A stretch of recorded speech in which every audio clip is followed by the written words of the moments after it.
pero la voz no me va a llegar. Entonces sí quería agradecer, por supuesto, que me hayan invitado pues, para dar la charla. Siempre que he venido a Valencia, pues, o bien para coordinar temas de voluntariado, o bien para un tipo de intervención, de charla y demás, pues me he sentido muy a gusto, muy bien acogido, y entonces pues para mí es un placer venir. El tema voy a intentar desarrollarlo de una manera lo más sencilla posible. Si hay especialistas en la materia entre el público, pues que sean indulgentes conmigo, porque voy a intentar usar un lenguaje que no es correcto. O sea, no voy a, por intentar hacer el tema un poco llano y asequible, no voy a usar los términos que a lo mejor académicamente serían los correctos, las palabras correctas, y entonces voy a intentar que sea lo más divulgativo posible, con lo cual pues pido clemencia si algún especialista pues, dice, bueno, eso no se dice así, eso no se nombra así, esto está mal referido. Lo voy a hacer a caso hecho, pues nada de simplificar el tema. Y también quiero precisar un poco. Siempre los títulos son simplificaciones que a veces nos ocultan o no expresan realmente todo el contenido. No es solamente cómo influyen los pensamientos de las células, sino cómo influye en general todo nuestro estado mental, todo nuestro estado de ánimo, nuestras creencias, nuestras certezas, nuestras convicciones, cómo influyen sobre todo en la decodificación genética, sobre todo en la expresión de los genes. Y todo eso viene de la mano de unos descubrimientos que se fueron dando hace pocos años. Seguramente, pues si habréis oído hablar de la epigenética, habréis oído hablar de toda una rama de la genética que ha revolucionado completamente todo el paradigma de la biología. Hasta hace pocos años, pues en la biología se tenía un dogma. Además, hubo un científico que usó ese desafortunado nombre porque ciencia y dogma son contradictorios, pero usaron la palabra desafortunada del dogma de la biología para referirse al hecho de que todo lo que va a ocurrir en un ser vivo está contenido en los genes. Todo lo que le pasa a una ameba, a un pino, a un cedro, a un camello o a cualquier ser humano, está contenido en los genes. En el caso del ser humano, pues incluso el comportamiento, la forma de ser, las actitudes, se buscaban y se situaban en los genes. De tal manera que se generó un determinismo genético. Lo que está en los genes se expresa y luego te va a pasar. Si tú tienes este gen, te va a pasar esto. Y si tienes este otro gen, te va a pasar esto. Lo que se ha ido descubriendo con la epigenética es que no es así, sino que en todo lo que es no solamente en el ser humano, sino prácticamente se están descubriendo en muchas otras especies, incluso en el reino vegetal, en muchas especies de plantas, en muchos animales, que lo que realmente ocurre es que el entorno de las células influye decisivamente en la decodificación y la expresión de los genes. Y bueno, esa que es un poco el principio, pues lo vamos a ir desgranando. Por lo pronto vamos a empezar a ir recordando todo lo que podamos entender por el genoma, el código genético y demás. Imaginaros, bueno, los genes lo que expresan, se van expresando, cuando se van decodificando, lo que dan lugar son las proteínas. Y las proteínas, de las que tenemos los seres humanos, cerca de 120.000, más de 100.000 proteínas distintas, son realmente la base de la vida. Las proteínas son las que generan la estructura de todo nuestro cuerpo y son las que ponen en marcha todas las reacciones bioquímicas. Con una precisión tremenda, una precisión casi informática, la forma en que las proteínas conducen todos los procesos.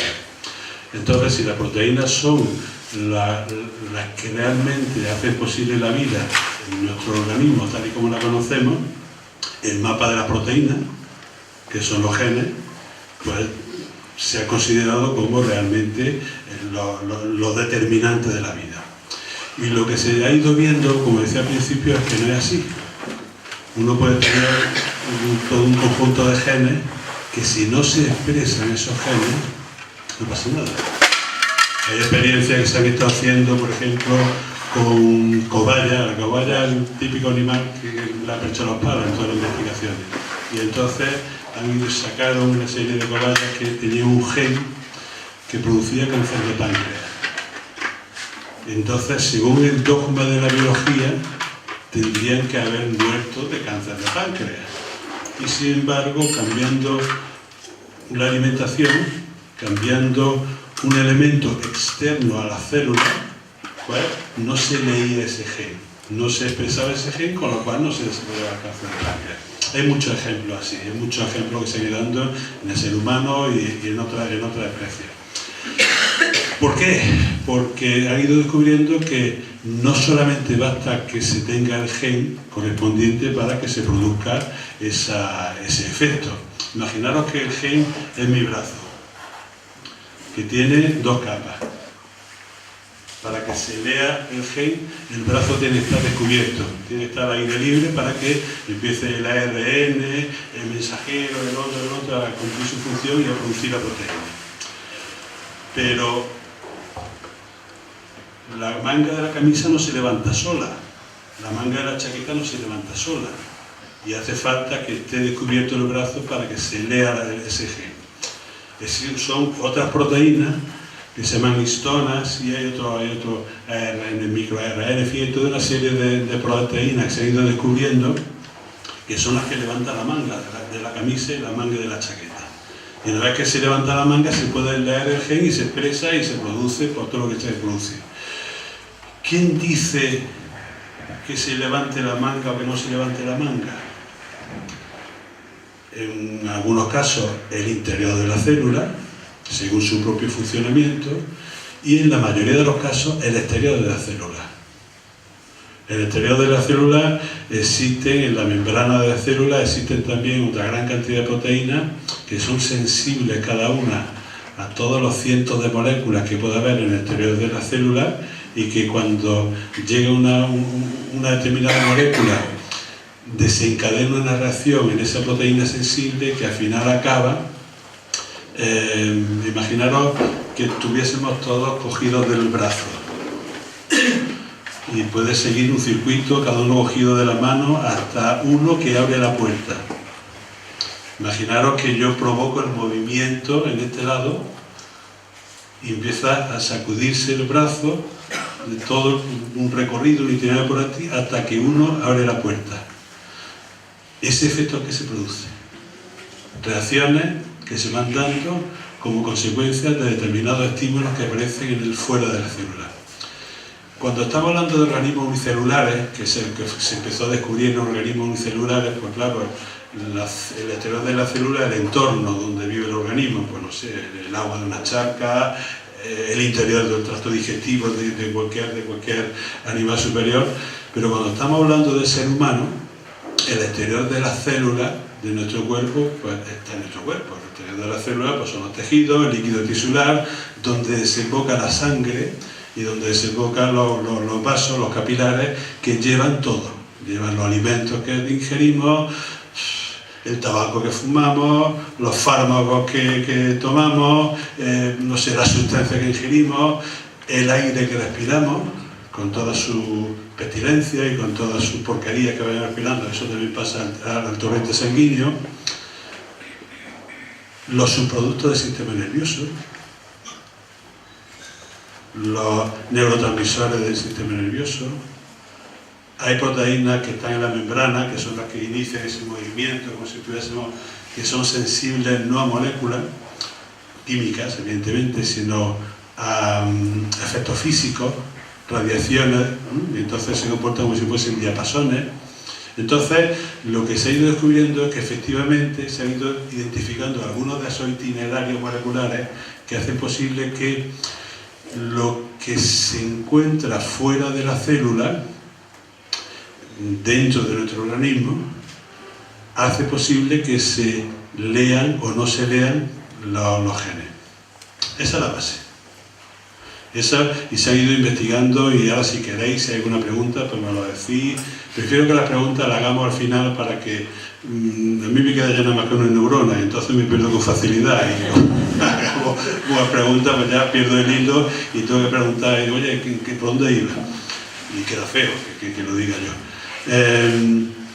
Prefiero que lo hagamos al final y entonces vamos a intentar que sea lo más breve posible para que tengamos luego tiempo de preguntas y demás. Ese es un poco el planteamiento. Fijaros que he dicho que en el exterior de la célula, que es donde se encuentran los iniciadores de que se puedan luego leer los genes o no, pues he dicho que se encuentran no solamente los nutrientes, sino se encuentra pues, todo lo que desemboca en torrente sanguíneo, sustancias, elementos del sistema nervioso, energía que van asociadas a esa molécula. Sabéis que según la física cuántica un átomo no existe. Un átomo es un vórtice de energía. Las moléculas son muchos vórtices de energía. Las moléculas a las que reaccionan esas proteínas de membrana que van a poner en marcha todo el mecanismo de la decodificación genética, ultérrimamente es energía. Entonces estamos hablando de cómo efectivamente la energía, bien sea en sentido estricto, bien sea que está asociada a todos los patrones químicos, pues ejerce de interruptor a través de ese juego del látigo que se produce a lo largo de la célula para que se vayan descubriendo los genes y se puedan los genes se pueden los genes leer o no. ¿Dónde metemos aquí el pensamiento? ¿Dónde metemos aquí la actividad mental? La actividad mental tiene una característica asociada a todos los sistemas nerviosos de los organismos pluricelulares.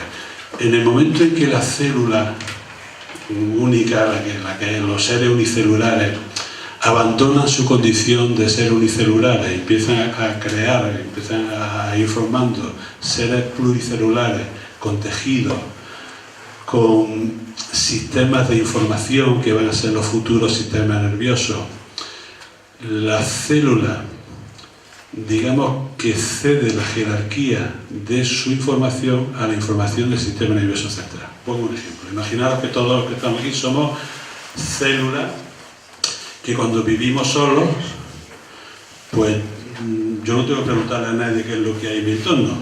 Yo vivo solo en mi habitación y con mis sensores, con mis facultades, puedo discernir si hace frío o calor en mi habitación. Pero imaginaros que ya no somos células individuales, sino que formamos parte de un organismo con tejido. Y los sensores para ver si hace frío o calor ya no los tengo yo, ni los tienes tú, ni el otro, ni el otro, ni el otro, sino que corresponden a un sistema nervioso central. Aunque sea muy rudimentario, aunque sea el sistema nervioso que puedan tener los invertebrados más primitivos. Pero en el momento en que se establece ese sistema nervioso que es el que recopila la información y el que gestiona la información, sus señales jerárquicamente son superiores a las siguientes. Quiere decir que toda la información, todos los impulsos, todas las moléculas, toda la energía que vengan del sistema nervioso a una célula o a 1 millón de células o a 2 billones de células, pues van a ser a lo que se le haga caso a la célula por encima de cualquier otro estímulo. No sé si me explico con ese principio de jerarquía. Lo que salga del sistema nervioso, de un gusano, de un loro gris o de un ser humano, tiene prevalencia sobre la información que surge de otras partes del cuerpo, de otros órganos, de otros sistemas. Porque por evolución se ha ido llegando a esa jerarquización de estímulos. Bueno, pues ahí tenemos ya un poco definidas cuáles son las pautas con las que luego toda la actividad del sistema nervioso va a ir influyendo en el funcionamiento de la célula. Se sabía que el estrés agota. Se sabía hace ya muchas décadas que una persona estresada, que una persona con ansiedad, tiene problemas de salud. Tiene problemas a nivel del sistema inmunológico, a nivel de la calidad, no sé, de cómo el funcionamiento de los órganos y demás. Lo que se ha ido descubriendo últimamente es que esos problemas o ese efecto incide directamente en la expresión de los genes. Y la expresión de los genes que se ven modificados, ojo, no se modifican los genes, no hay modificación genética. Lo que hay es como si le pusieran un trozo de cinta americana que impide que se exprese el gen. Bueno, pues esa barrera que se pone, se hereda. Esa barrera que se pone, la heredan los hijos. Y si tienen experiencia, sí. Es que tiene que decirme que, porque yo soy tímido y tengo tendencia a hablar bajito. Además tengo los oídos taponados, con lo cual yo me oigo bien, pero vosotros no me oís bien, entonces os pido disculpas. Se heredan esas modificaciones en el epigenoma, esas modificaciones epigenéticas se heredan. Hay experiencias, estudios que se han estado haciendo en grupos de población muy grandes, de los que se tiene constancia a través de las fichas médicas, de todos los... Pues se han estado haciendo estudios en localidades de Suecia, localidades de Holanda, donde se ha recopilado información de 3 generaciones, abuelos, hijos y nietos. Y se ha ido comprobando que el impacto que sufrieron los abuelos, que produjo una modificación epigenética, lo siguen sufriendo los nietos. En especies, hay una especie de un invertebrado, un gusano pequeñito con un nombre larguísimo que no lo voy a decir, que evidentemente viven poco las generaciones son muy rápidas y se pueden seguir y se puede investigar. Se ha comprobado cómo las modificaciones epigenéticas aguantan hasta la 40 generación. O sea, estamos hablando de modificaciones que son inducidas por el entorno de la célula, que pueden ser inducidas por el funcionamiento del sistema nervioso, por nuestro estado de ánimo, por nuestras creencias, nuestras convicciones, nuestra forma de entender la vida, que van a ir cambiando la expresión de los genes y que ese cambio en la expresión de los genes, salvo que se deshaga, que también hay formas de deshacerlo, pues se va a heredar. Y se va a pasar a los hijos, se va a pasar a los nietos. En el ser humano se tiene evidencia hasta los nietos, porque no ha habido tiempo de estudiar los bisnietos, los tataranietos. Pero las evidencias que existen en otras especies, como he dicho antes, son casi indefinidas. Bueno, voy a poner algunos ejemplos para que veamos de qué estamos hablando. Nosotros tenemos, ser humano y todos los animales, tenemos 2 modos de conducta. Tenemos el programa de desarrollo, un programa operativo de desarrollo. Cuando el individuo, el sujeto, tiene ese programa de desarrollo, se desarrolla evidentemente de una manera normal, crece, se desarrolla, vive todo en pleno desarrollo. Y el programa de protección. Cuando el individuo activa el programa de protección, todos los recursos que irían destinados al desarrollo se desvían al estado de alerta para poder proporcionar una respuesta rápida ante algo que ha iniciado ese estado de protección. Eso lo tienen todos los animales y lo tenemos los seres humanos. Eso es lo que hace posible pues, que una hipotética presa, cuando detecta algo que le alarma, pues inicia un comportamiento de alerta y facilita su huida o facilita que pueda ponerse a salvo. A costa de movilizar todos los recursos, glucosa, hormonas, músculos, sistema nervioso, todo se moviliza y se pone en modo alerta. Con lo cual se anula el modo desarrollo. Cuando se activan algunos de esos 2 programas, eso también tienen señales químicas que parten de los sistemas nerviosos y que llegan a todas las células. Y son las células a las que, con esa jerarquía que he dicho yo antes, que tienen las señales que vienen del sistema nervioso, pues son las que hacen que se ponga el organismo completamente en modo protección o en modo desarrollo. Pues cuando estamos viviendo un modo de protección que no sea pernicioso, pues una alerta que dura... ¿Cuánto puede durar una alerta? Segundos. minutos quizás, como mucho. En el momento todos hemos sentido la alerta, todos hemos pasado por una situación que nos ha dado miedo, un callejón oscuro, o no sé, o una mala noticia, o algo que de buena primera se nos pone todo el organismo en estado de alerta. O sea, empiezan unas palpitaciones, estamos en tensión, estamos rígidos, y eso dura segundos, minutos como mucho, porque bloquea el modo de desarrollo.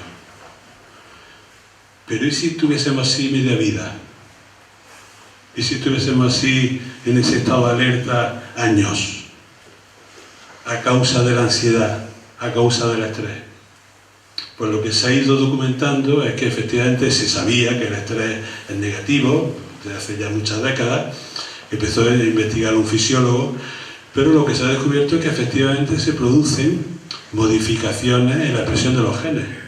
Ese estado de alerta permanente que no responde a una alarma concreta, sino que responde a la interiorización de una forma ante la vida negativa, cuando uno siente ansiedad, cuando uno siente con un miedo permanente, y ahora vivimos, por ejemplo, en la sociedad en la que nos está tocando vivir, estamos sujetos a unas fuentes de miedo tremendo, miedo a perder el trabajo, miedo a la inestabilidad, pues no sé, sentimental, miedo a las enfermedades, miedo a qué va a pasar, miedo al cambio climático, que generan esas situaciones de alerta permanente. Si encima lo asociamos, vemos y lo mezclamos con un modo de vida rápido, trepidante, muchas veces sin esperanza, muchas veces sin sentirse uno querido, sin sentirse uno valorado, con mezcla de depresión, con mezcla de incomprensión, pues se genera un cóctel explosivo en el que el estado que predomina es el estado de alerta. Y en ese estado de alerta se producen modificaciones epigenéticas. Y se han ido estudiando, os asombraría si supiesen la cantidad de cientos de investigaciones que se están desarrollando sobre todo el tema de la epigenética. En muchos sitios, en muchos centros de investigación, punteros y medio punteros. Bueno, pues ahí una de estas investigaciones ha ido efectivamente comprobando qué tipo de genes son los que se ven modificados. Y hay genes que se ven modificados para bien y hay otros genes que se ven modificados para mal. O sea, hay genes que están en relación con todo el desencadenamiento de síntomas, de enfermedad y patología, que se les quita la banda, se les quita la tirita. Me explico. Cuando nosotros estamos en el desarrollo embrionario, hay genes que se expresan y que facilitan que el cuerpo crezca rápidamente en muy poco tiempo y se desarrollen todos los órganos rápidamente en muy poco tiempo, y precisamente por factores epigenéticos que vienen del entorno, cuando el cuerpo ya se ha formado y cuando empieza a detenerse el ritmo de crecimiento, esos genes se callan, se silencian para siempre. Pero ¿y si se le quitase la tirita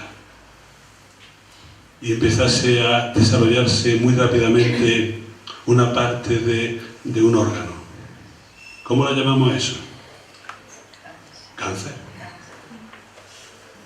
¿O y si se activasen genes que están detrás de los procesos de inflamación?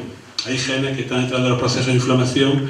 La inflamación en general en el organismo siempre produce enfermedades, síntomas de enfermedades, los procesos inflamatorios a muchos niveles. Y hay genes que están relacionados con esos procesos inflamatorios, que habitualmente se callan porque son útiles en un momento determinado y dejan de serlo en el resto Pero si a esos genes se les quita la tirita y se expresan, pues producen procesos inflamatorios que dan lugar a enfermedades. Y luego hay otros genes que tienen que ver con la capacidad de antioxidación, o sea, de frenar el envejecimiento, que se silencian. Bueno, pues el estrés se ha comprobado que efectivamente tiene efectos no solamente en la fisiología del organismo, sino en esa codificación genética. ¿Qué otro ejemplo poner? pues lo que le ocurre a las mujeres embarazadas, bueno, mejor dicho, a los hijos de mujeres embarazadas que están con estrés, que están con ansiedad. Si hemos dicho que un sujeto que viva una situación de estrés y de ansiedad, su sistema nervioso no deja de producir las órdenes que llegan a todas las células y que activan el modo de protección, pues imaginaros en el caso de un feto cuyo estado natural sería el desarrollo, porque está en pleno desarrollo, que le llegan a través de la sangre de la madre las señales de modo alerta.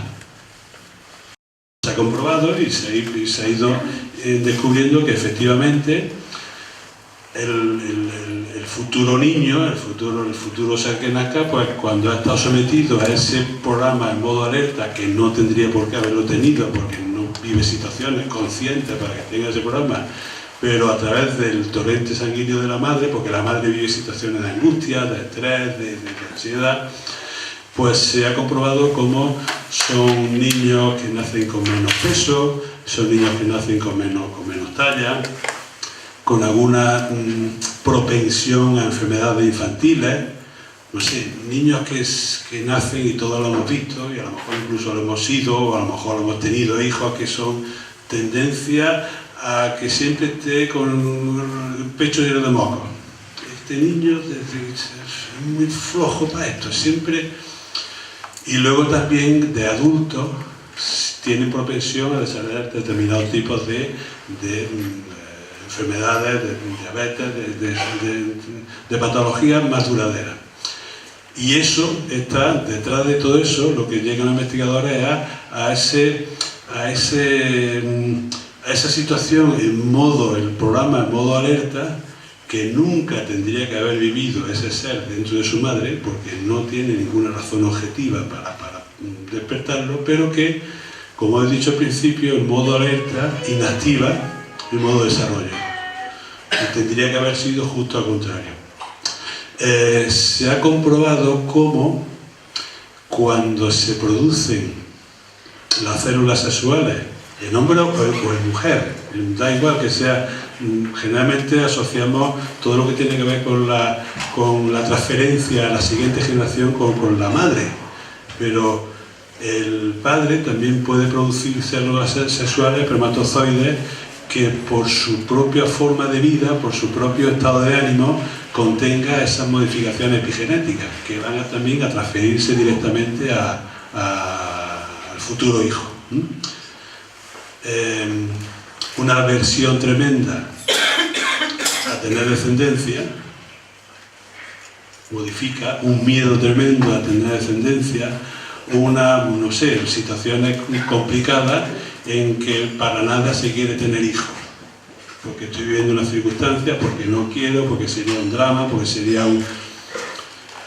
Eso genera una preocupación y genera un tipo de ansiedad que repercute también y que deja, al fin y al cabo, las células sexuales son células que están en el organismo y cuya membrana se comporta con el resto de las células. Entonces van también a recibir esa información que llega directamente de los sistemas nerviosos. No sé, por poner más ejemplos, ¿dónde metemos el pensamiento en todo esto? Evidentemente, en la actitud que hemos estado tomando ante la vida.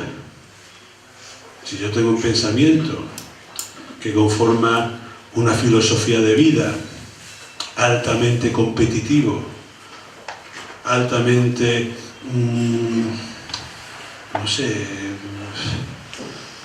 competidor al máximo, con un grado de exigencia tremendo en mí mismo y en los demás, tengo todas las papeletas, y eso ya es un tema filosófico, eso ya es un tema de pensamiento, eso ya no es un tema de la comida, ¿no? Eso es la decisión que yo he tomado para mi vida.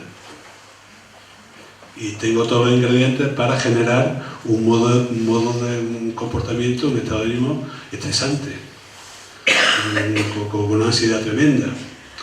Si yo tengo un esquema de valores, una escala de valores, donde no soy capaz de reconocer el potencial que tengo, no me han enseñado a reconocer el potencial que tengo, no he podido desarrollar los valores que tengo para enfrentar los miedos, por ejemplo, y vivo acosado continuamente por un miedo permanente, un miedo a perder el trabajo, un miedo a perder la relación afectiva, un miedo a que me rayen el coche, un miedo a que el móvil se me caiga al suelo, un miedo a perder las fotos porque no las he guardado, y estoy siempre en un miedo tremendo. Pues evidentemente el modo de ánimo, que la forma de comportamiento que estoy desarrollando está muy inclinada a poder padecer luego un cuadro de ansiedad, un cuadro de estrés o algo parecido. O sea, estamos en un punto en el que influye ya el pensamiento. Pues estamos ya en un punto de evolución cultural, como dicen los antropólogos, donde efectivamente hay situaciones que escapan a la biología, pues ya están dentro de la cultura, están dentro del pensamiento, están dentro del conocimiento, de la experiencia consciente, de toda una filosofía de vida que puede ser cambiante de uno a otro, que influye directamente en la forma de ser de la persona, y la forma de ser de la persona influye directamente en la expresión de los genes, ni más ni menos. Y esa expresión de los genes, si se ha modificado, se le ha tachado, se le ha puesto una esparadrapo por encima, pueda transmitirse a la siguiente generación.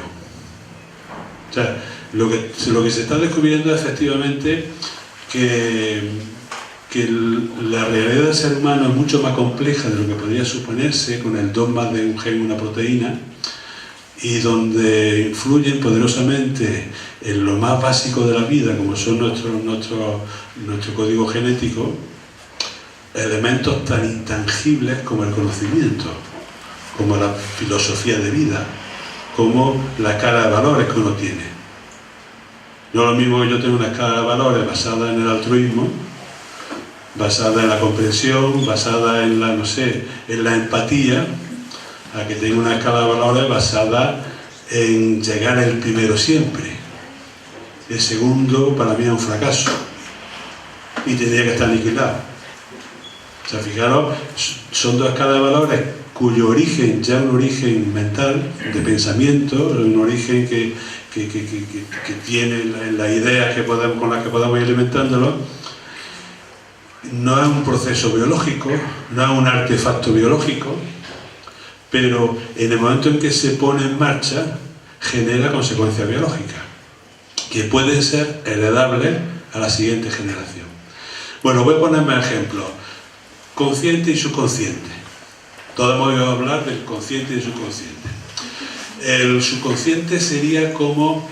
El consciente es el que es la parte de nuestra mente que conscientemente tiene la libertad para poder pensar, para poder resolver un problema, una cuestión, para poder decidir algo. Y se ven las manos libres porque ha habido otra parte que hemos ido adquiriendo por evolución, que es el subconsciente. El subconsciente sería como la carpeta de archivos donde se van almacenando todas las respuestas de manera automática. De tal manera que conforme el individuo va viviendo la vida, va adquiriendo va recopilando mayor número de procedimientos, mayor número de respuestas que, como son automáticas, el consciente no tiene que preocuparse de ellas. ¿Me explico? Imaginaros, y luego además otra característica del subconsciente, no hace una valoración de eficacia o una valoración moral. Es la primera respuesta que vio. O sea, si yo soy un bebé, un niño pequeño, y veo que cuando dos personas tienen un comportamiento determinado, una le pega a la otra, en mi subconsciente se queda grabado ese procedimiento. Y cuando detecte, cuando yo viva un comportamiento de ese tipo, una situación de ese tipo, entonces ejecuto el procedimiento que está en mi subconsciente, que es violencia. Entonces, luego podré aprender que eso está mal. Luego podré aprender, pues si tengo acceso, no sé, a una formación moral básica, que la violencia es negativa, que nunca hay que usar la violencia, que hay que recurrir al diálogo, pero la tendencia que tengo yo es a resolverlo con violencia. Y voy a tener que hacer un ejercicio consciente para controlar mi predisposición a la violencia. A lo mejor una violencia muy tonta, pero fue lo que yo vi. Sí, y así todo, o sea, el subconsciente va almacenando primeras respuestas, primeros procedimientos. Y cuando nosotros nos encontramos con una situación similar, el subconsciente automáticamente se predispone a ejecutar ese procedimiento. A no ser que nosotros, de manera consciente, por propia voluntad, como consecuencia de nuestra formación, como consecuencia de nuestra decisión, queramos frenar eso. Pero ¿y si lo que yo tengo impreso en el subconsciente es muy fuerte? Quiere decir que es un procedimiento que se ha ido marcando de manera fuerte. Pues posiblemente se generen modificaciones epigenéticas que hacen que se establezca una especie de conflicto de intereses. Y eso desemboca en una enfermedad, desemboca en trastornos. Yo tengo el conflicto de intereses de que el subconsciente me envía un procedimiento, pero de manera ineludible. Y yo conscientemente quiero otro procedimiento opuesto. Si eso lo estoy viviendo siempre, acabo desarrollando problemas que desembocan, según se ha ido comprobando, no solamente en problemas de salud y demás, sino también en problemas epigenéticos. Hubo un investigador que analizó el cerebro de 13 suicidas. Y también hay que ver los investigadores lo que analizan.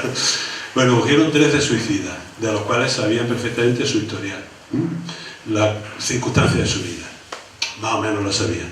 Y encontraron en que los 13 tenían modificaciones epigenéticas en determinados genes que alteran funcionamiento de determinado funcionamiento del organismo.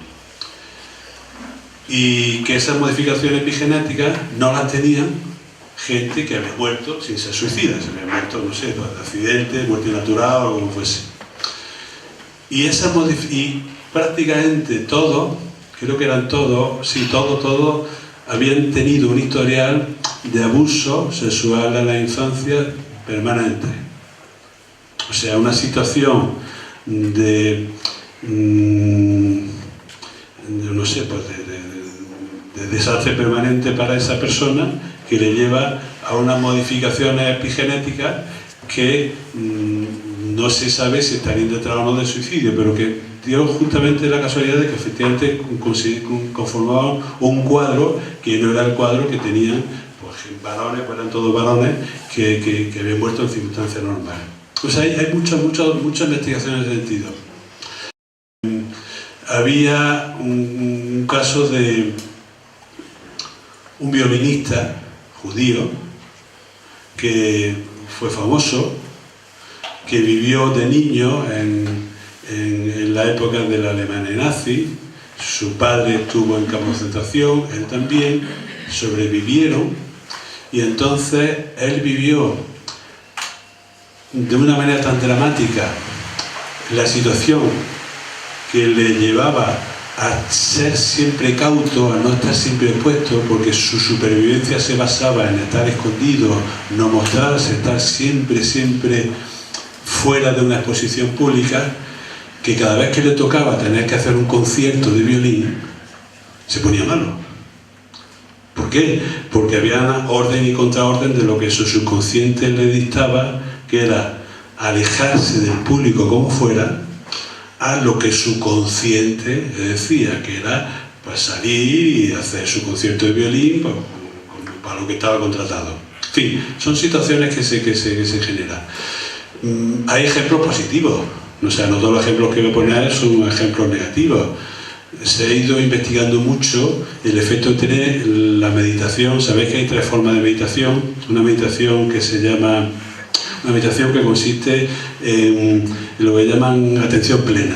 El mindfulness, que es estar con una atención plena a todo lo que ocurre, sin juzgar, sin valorar, sino solamente atento, concentrado en todo lo que ocurre dentro y fuera de uno mismo. Hay otro tipo de meditación en el ámbito de del pensamiento budista.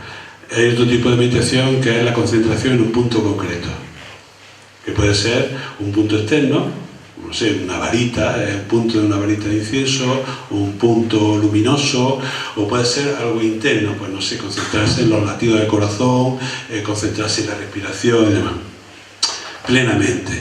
Y hay otro tipo de meditación en el pensamiento budista, o otra familia, digamos, son como 3 grandes tipos, que se llama la meditación por compasión, que es cuando uno se concentra en desear el bien a determinada persona o a la persona en general. Tiene toda una serie de procedimientos. Todas estas meditaciones tienen una serie de técnicas y es posible, me imagino que a lo mejor alguno de vosotros o muchos de vosotros la hayáis practicado o no.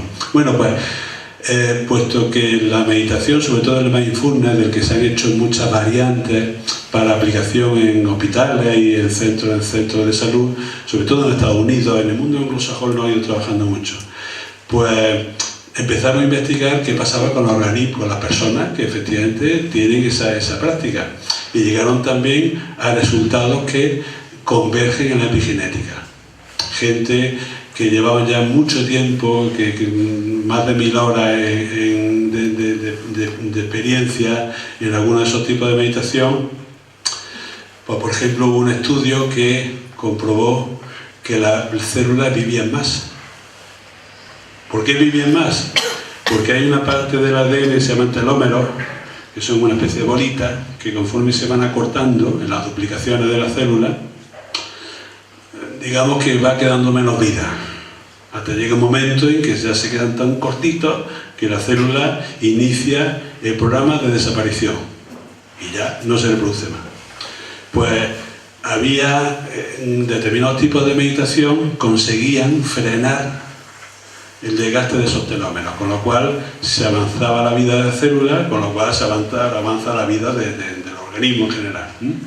Había otros estudios que hicieron un estudio muy complejo, porque se dedicó también en individuos que practican este tipo de meditaciones, análisis de la secuencia y del estado de muchos genes diferentes, genes que están en relación con el bienestar, porque tienen una actividad antioxidante, porque tienen una actividad antiinflamatoria en general, porque tienen, cuando se expresan, tienen una actividad que, digamos, contrarresta el efecto negativo del estrés y de la ansiedad.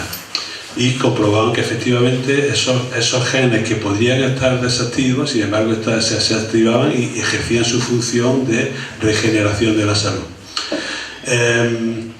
Había otros estudios que comprobaban cómo personas que habían estado sometidas a una situación de estrés, como he dicho antes, que este tipo de meditaciones no son nuevas, desde hace ya 15 o 20 años que la están usando con distintas variantes en muchos sitios donde tratan enfermedades mentales, donde tratan patologías neurológicas o sencillamente desgaste psicológico, y se sabe que frente al estrés hay determinados tipos de meditaciones que funcionan y que hacen que uno se relaje, hacen que bajen los niveles de ansiedad. Sabéis que los psicólogos tienen una serie de tests para medir, para cuantificar algo tan aparentemente incuantificable como es el grado de ansiedad que tiene una persona, y entonces pues se pueden puntuar en esos test y se puede medir ese grado de ansiedad. Y entonces se ha ido comprobando cómo efectivamente, pero esto no es nuevo, esto ya se sabía hace tiempo. Aparte de que desde la tradición de los meditadores, la tradición budista, se sabe que efectivamente ese tipo de meditaciones propician la serenidad, propician la tranquilidad, el que uno se sienta tranquilo. Lo que se comprobó es que lo que hacían era deshacer, valga el juego de palabras, los efectos epigenéticos que había producido el estrés. O sea, yo soy una persona estresada, atacada en los nervios, durante mucho tiempo. Se me ha ido desarrollando una serie de cambios epigenéticos y me pongo a practicar algún tipo de meditación de las variantes que se han ido desarrollando con eficacia y con frecuencia y me vuelvo un meditador perseverante, y lo que se analizan mis células antes y mis células después y comprueban cómo están activados o no activados los genes, pues todas las desactivaciones buenas, entre comillas, que me he producido la situación de estrés, y las activaciones malas, entre comillas, que me ha producido esa situación de estrés, se revierten. Porque una consecuencia que he comentado a lo largo de la charla que tiene la epigenética es que los cambios son reversibles. O sea, porque no son cambios genéticos, no son mutaciones genéticas, no son modificaciones en la composición de los genes, son reversibles. Pero si no son reversibles, si no se vuelven reversibles, si no se desactivan, si no se le quita esa cinta americana que se coloca encima, en determinados supuestos puede pasar a la siguiente generación. No siempre, porque cuando se producen las células sexuales, uno de los procesos, cuando se produce la división, la meiosis, en la producción de células sexuales, es quitar todas las cintas americanas que pillen. Pero no siempre se quitan todas las cintas americanas. Cuando estoy diciendo de cinta americana es el efecto epigenético. Y entonces ese efecto epigenético pasa a la siguiente generación. No sé, podría poner más ejemplos, incluso algunos ejemplos alucinantes con animales, que si pasan en animales, pues es posible que también pasen en el ser humano. Pues algo alucinante es el ejemplo del gusanito este que os he dicho antes, Caerodytis elegans, un nombrajo tremendo. Ese gusanito se expuso a un olor en un medio acuoso. Ese olor estaba asociado a un medio no adecuado para su vida. De tal manera que cuando el gusanito olía eso, salía pitando. Como puede salir pitando un gusanito de eso. O sea, se iba fuera, cogía y se separaba de esa fuente de... Esa reacción que quedó marcada en esos individuos se detectaba en la generación 40. La generación 40, cuando, o sea, no sé cómo sería, los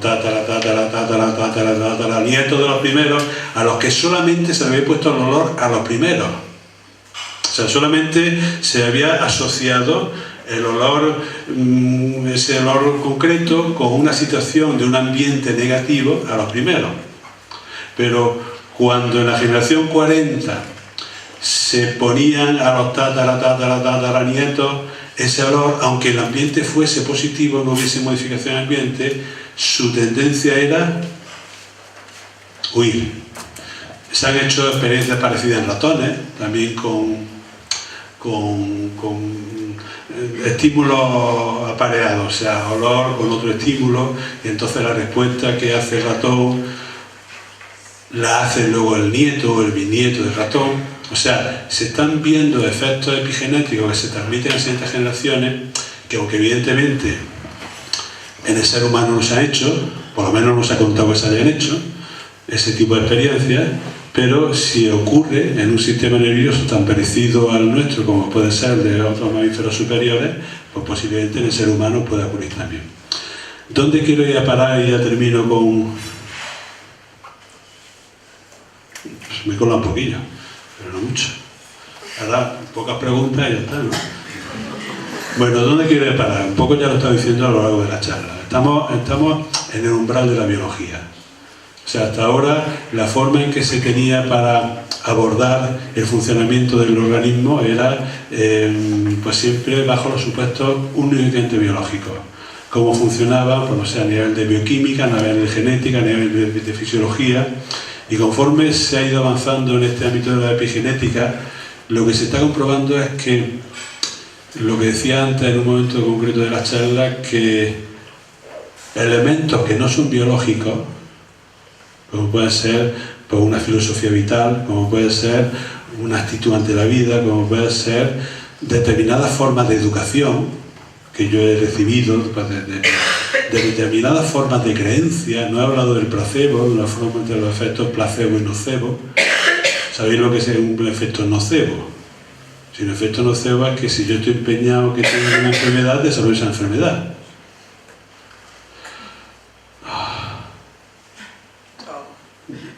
Mira, no lo he dicho antes, pero aquí cada vez que me toco tengo una molestia. Yo soy fumador, muy fumador, y yo creo que me ha quedado algo. Tengo una molestia aquí cada vez que me toco.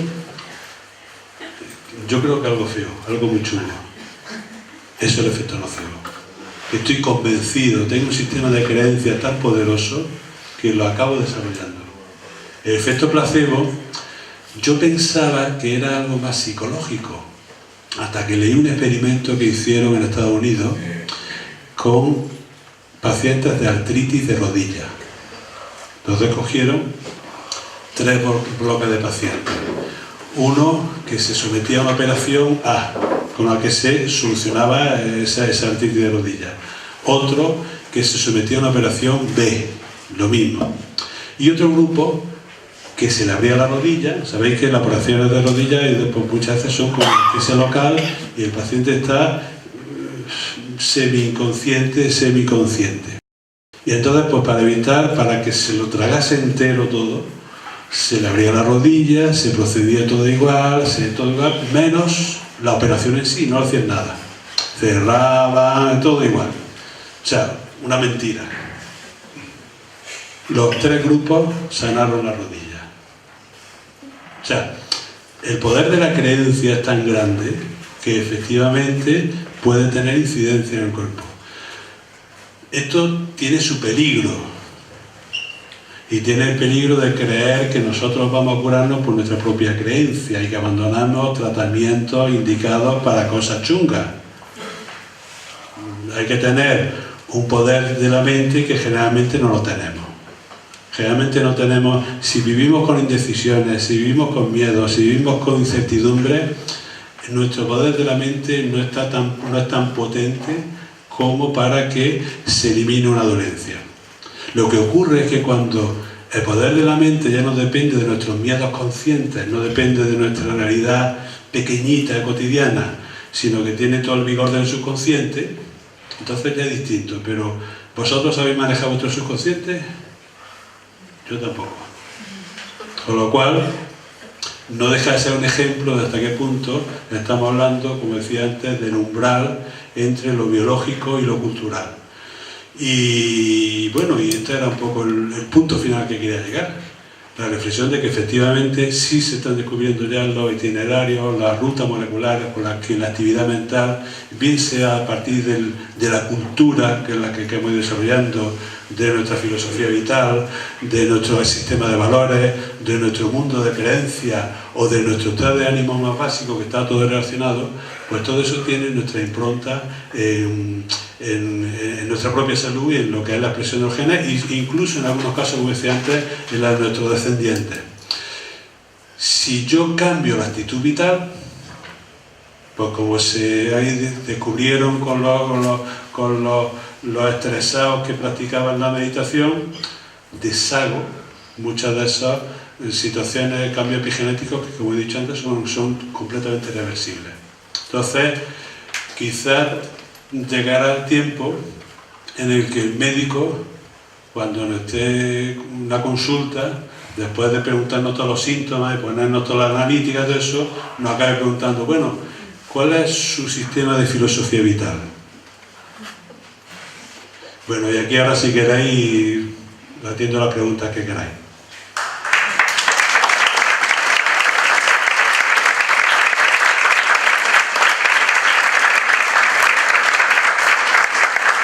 Algo que me haya quedado, alguna cuestión o algo que yo me haya equivocado y me diga, mira, lo que has dicho no es cierto, que puede haber ocurrido.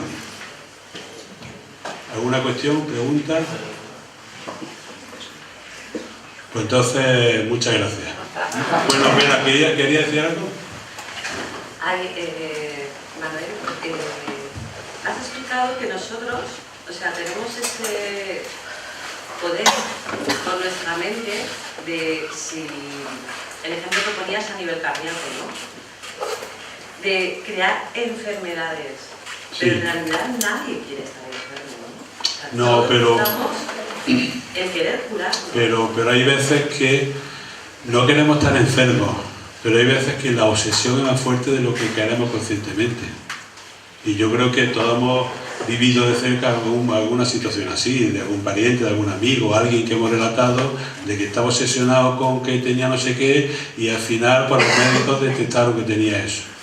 Entonces, el ser humano no quiere casi nada de lo que padece, pero es que por desgracia nuestro sistema de valores, nuestro sistema de creencias, nuestro propio desarrollo de lo mejor de nosotros mismos está en pañales. Y aunque no queremos lo que padecemos, acabamos padeciendo lo que no queremos. Y eso es lo que... Entonces, al final la solución y un poco la conclusión que yo quería decir, que no sé si la he expresado bien, es que muchos de los problemas que tenemos no tienen una solución exclusivamente médica, exclusivamente biológica, sino que pueden tener una solución en el ámbito de la propia cultura, en el ámbito de la propia expectativa. O sea, podríamos poner muchos ejemplos, y ahí entran ya áreas de conocimiento como pueden ser la humanidad en general, que la humanidad está en relación con la esencia del ser humano, y tenemos el arte, está en relación con la belleza, tenemos, no sé, la narrativa, la literatura está en relación con la imaginación, tenemos la filosofía, está en relación a la escala de valores y a la ética. Pues posiblemente los médicos van a tener que recurrir a las humanidades, porque van a tener que empezar a recetar humanidades. ¿Para qué? Pues para empezar a ir modificando el tipo de vida, que eso ya es un patrón cultural. Y nosotros hemos elegido, aunque no seamos conscientes de ello, pero nosotros hemos elegido el modo de vida que tenemos. Y si hemos decidido ser muy competitivos, como he dicho antes, donde se expone uno muchísimo y se tiene un modo de vida muy sangrante, pues esas son las consecuencias. O sea, al final, lo cultural, que no deja de ser un elemento mental, ahí lo del pensamiento, ahí podemos poner lo de los pensamientos, ejerce una impronta sobre lo biológico. No es al revés, como se pensaba. Se ha ido pensando que si tenemos unos genes, esos genes van a ir para adelante y van a activarse sí o sí, pase lo que pase en el entorno. Es justamente, y de ahí hay, no sé si a lo mejor algunos conocéis, un libro que se hizo famoso en los años 70, que es El gen egoísta, de Richard Dawkins, en que hacía una apología de la prevalencia del determinismo genético. Y lo que se está comprobando desde la ciencia es que los elementos que no son biológicos, que son atribuibles a la cultura, prevalecen, están en la causa de lo que luego pasa biológicamente. Con lo cual, si cambiamos la cultura, estamos cambiando las causas que producen. Si yo quería comentar, perdón. Sí, no, por supuesto, no, adelante. Sí, es con respecto, no sé si has oído de la biodescodificación. Sí. La biodescodificación genética. Sí, acerca de cómo piensas, para saber qué piensas acerca de... Mira, yo hay muchas terapias que no conozco a fondo. Entonces, no conozco bien cómo funciona. Sé que tiene algo que ver un poco, y todo el tema de la epigenética, en algunos casos casi se está sacando un poco de madre, pero es un campo que se está viendo, y evidentemente si se ha comprobado ya que modificaciones epigenéticas que llevan consigo alteraciones en la expresión de los genes se heredan a los hijos y a los nietos y demás, pues tiene un interés terapéutico todo eso. Pero no conozco los detalles, no me atrevo a opinar sobre algo que no conozco bien. Se acerca de los traumas, como los traumas o las pérdidas de personas, o sea, los traumas que sufren las personas. Sí, conozco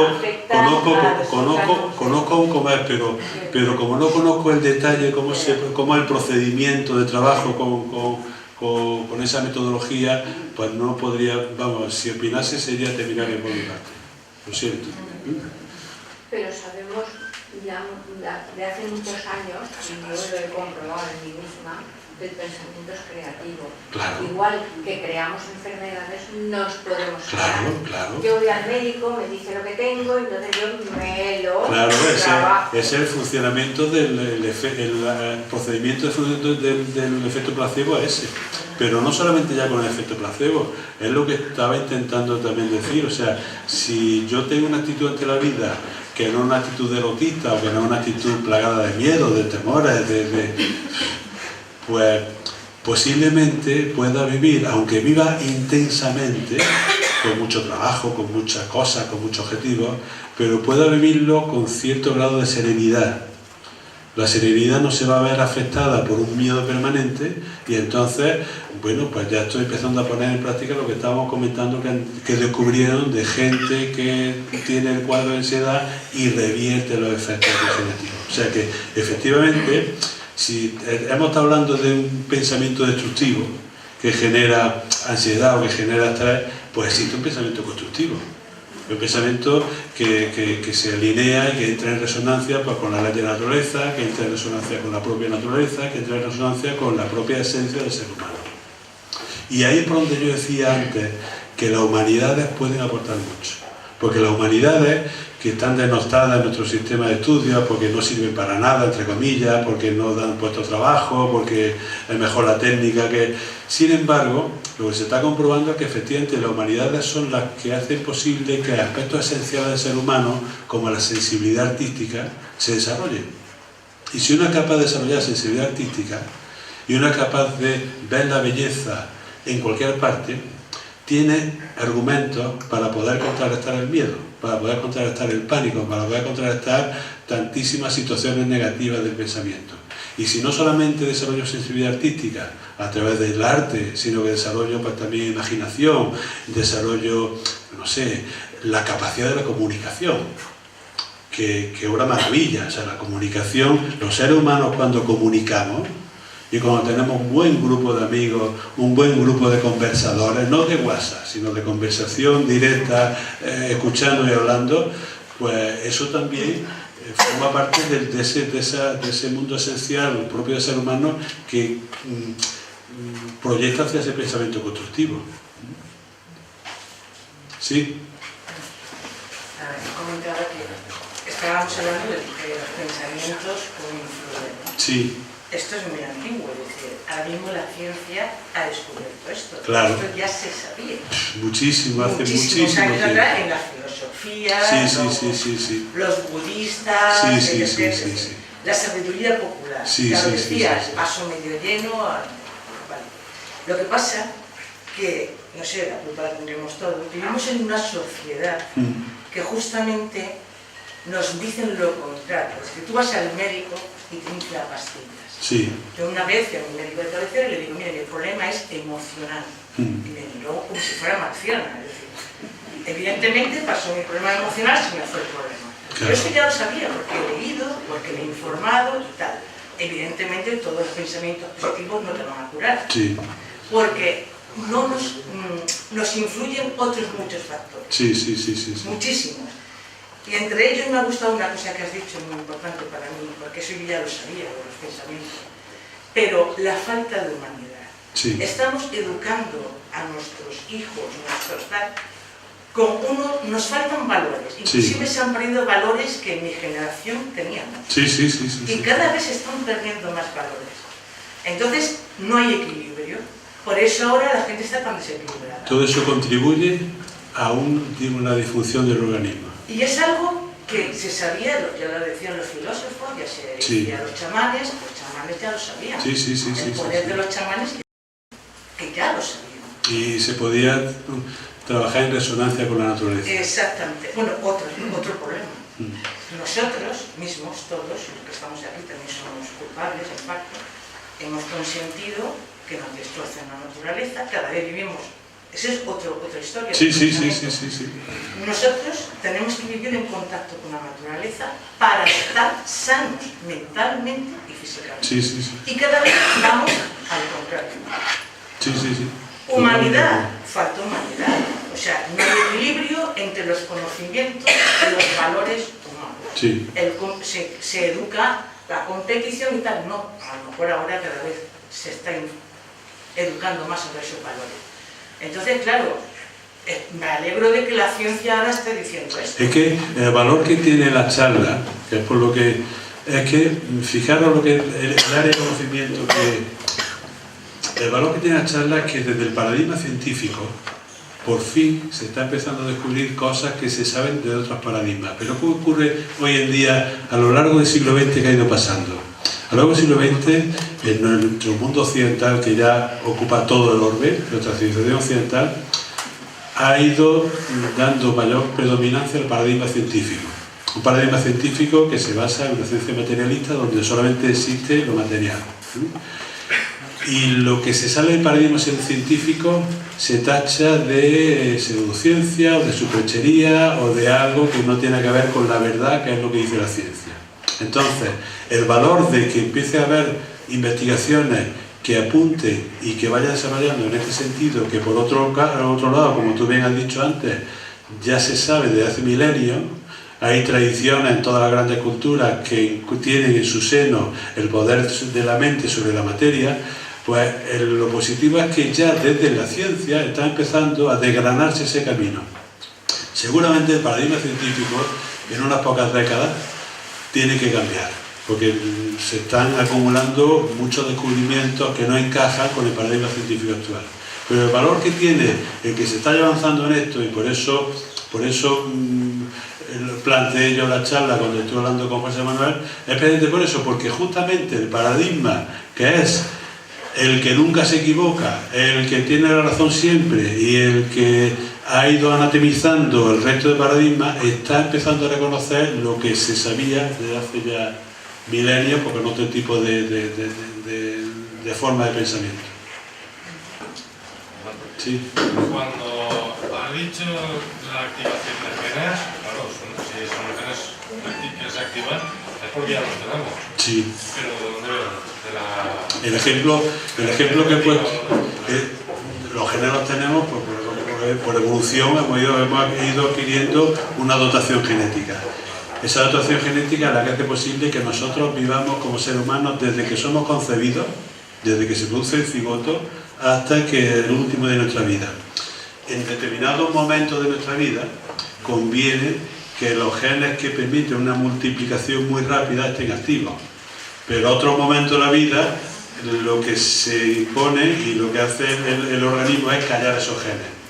Como si dijésemos una memoria que tenemos para tener respuesta a una situación concreta. Sí. Unos recursos que tenemos por ahora, cuando se activan fuera de esas situaciones concretas, dan un problema. Que dan, por el ejemplo que he puesto de genes que permiten la reproducción rápida de la célula, cuando no toca la reproducción rápida de la célula, dan lugar a un tumor.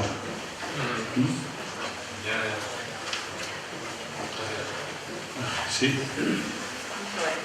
Esos, a ver si lo he entendido bien. Sí. Esos patrones de conducta son una especie de programas que yo los puedo asimilar subconscientemente. Sí, los patrones de conducta que he dicho antes, el programa desarrollo y el programa protección, que lo he llamado así, esos vienen de serie. Esos son instintivos que lo tienen todos los animales. Las plantas no lo tienen, las plantas no tienen comportamiento. El comportamiento animal no lo tiene las plantas.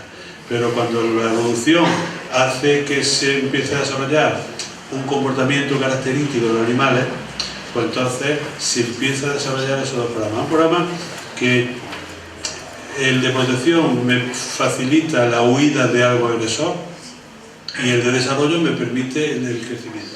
Nosotros como seres humanos nacemos con esos programas instintivamente. Entonces uno no puede evitar sentir miedo. O sea, yo no puedo evitar que no se si paso por un callejón que me da miedo, yo no puedo evitar que se me activen todos los programas, todos los resortes. Sí puedo controlar el miedo y se puede decir, bueno, no, aunque me dé miedo este callejón, voy a pasar por el callejón. Pero es algo instintivo. Si yo tengo un modo de vida que me está activando permanentemente el programa de protección y da lugar a una situación de estrés permanente, entonces estoy impidiendo que se ejecute el programa normal que tendríamos que tener todos, que es el de desarrollo. Esa es un poco la patología, pero todos los animales que se ha ido desarrollando ese patrón de comportamiento ha ido generando esos programas. Y lo tiene un gusano, lo tiene un pez de colores, lo tiene un rinoceronte, lo tenemos nosotros.